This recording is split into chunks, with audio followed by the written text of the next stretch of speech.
प्रधानमंत्री नरेंद्र मोदी की अध्यक्षता में आज हुई कैबिनेट की मीटिंग में सरकार ने 5 बड़े फैसलों का ऐलान किया है। इसमें से 2 फैसले किसानों के हित में लिए गए हैं और 3 फैसले इंफ्रा प्रोजेक्ट से जुड़े हैं। खरीफ की एमएसपी कैबिनेट ने सीएससीपी की रिपोर्ट पर 2025 से 27 खरीफ सीजन के लिए एमएसपी को मंजूरी दे दी गई है। इसके लिए कुल अनुमान 2.07 लाख करोड़ रुपए रखा गया है। धान के लिए एमएसपी 2,369 रुपए प्रति क्विंटल रखी गई है। वहीं ग्रेड ए के लिए भाव 2,389 रुपए प्रति क्विंटल है। ज्वार की एमएसपी 3,699 रुपए टन प्रति क्विंटल से 3,749 रुपए प्रति क्विंटल रखे गए हैं।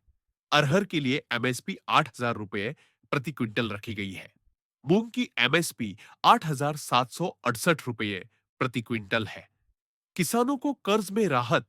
किसान क्रेडिट कार्ड के जरिए किसानों को खेती के कामकाज के लिए जरूरी पैसा उपलब्ध कराने के लिए इंटरेस्ट सबवेंशन स्कीम को मंजूरी मिली है। स्कीम के तहत किसानों को 3 लाख रुपए तक का लोन 7% सालाना तक मिलेगा। इसमें से 1.5% की राहत इंफ्रा सेक्टर के लिए। 3 बड़े फैसले। इसी के साथ ही कैबिनेट ने इंफ्रा सेक्टर से जुड़े 3 बड़े फैसलों का भी ऐलान किया है। इसमें से एक हाईवे और 2 रेल प्रोजेक्ट है। पहला प्रोजेक्ट आंध्र प्रदेश में होगा। यहां 3,65,53,हजार करोड़ रुपए की लागत के साथ एक 4 लेन का हाईवे बनेगा।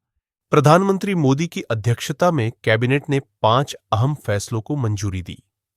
किसानों के लिए खरीफ फसलों के एमएसपी में बढ़ोतरी और ब्याज सहायता योजना को जारी रखने का निर्णय लिया गया।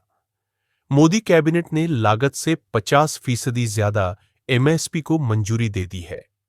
कैबिनेट ने खरीफ फसलों के लिए न्यूनतम समर्थन मूल्य को मंजूरी दी।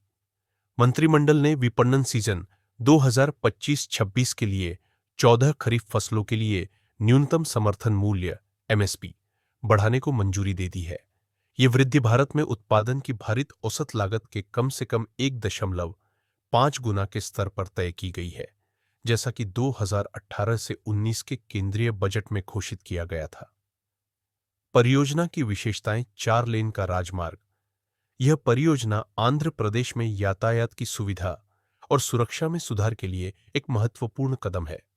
कुल लागत। परियोजना की कुल लागत 3,06,53,010 रुपये है, जो इसके महत्व और आकार को दर्शाती है। लंबाई। परियोजना की कुल लंबाई 108.134 किलोमीटर है, जो कई गांवों और शहरों को जोड़ेगी और आर्थिक विकास को बढ़ावा देगी। इस परियोजना के पूरा होने से क्षेत्र में आर्थिक विकास और रोजगार के अवसरों में वृद्धि होने की संभावना है। साथ ही यातायात की सुविधा और सुरक्षा में भी सुधार होगा। कैबिनेट ने भारतीय रेलवे के 2 मल्टी ट्रैकिंग परियोजनाओं को मंजूरी दी, जो महाराष्ट्र और मध्य प्रदेश में लागू की जाएंगी। इन परियोजनाओं में शामिल है महाराष्ट्र और मध्य प्रदेश के 4 जिलों को कवर करने वाली इन दोनों परियोजनाओं से भारतीय रेलवे के मौजूदा नेटवर्क में लगभग 176 किलोमीटर की वृद्धि होगी।